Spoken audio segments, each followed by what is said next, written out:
மின் கட்டண உயர்வுக்கு கருத்து கேட்பு கூட்டங்கள் நடைபெற்றுக் கொண்டிருக்கிறது.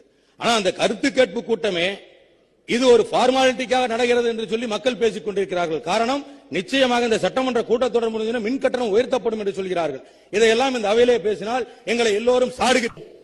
மாண்புமிகு உறுப்பினர் அவர்கள் விவரத்தின் அடிப்படையே தெரியாமல் பேசிக் கொண்டிருக்கிறார்.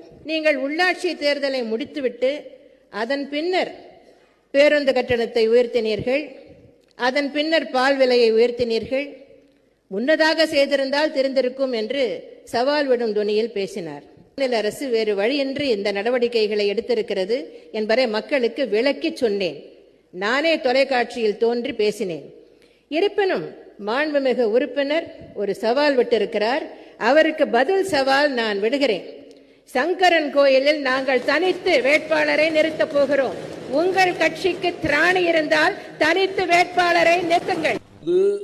போன கிட்டத்தட்ட 2006 இருந்து 11 வரைக்கும் இடைத்தேர்தல் எவ்வளவு வந்தது.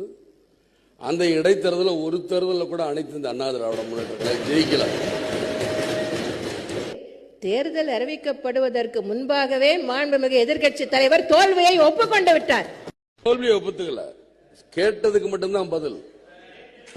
பேரவைத் தலைவர்களே, நாங்க என்ன கேட்டோம் அதற்கு மட்டும்தான் பதிலை தவிர சங்கரங்கள் பெண்ணகரத்தில் ஏன் தோத்தீங்க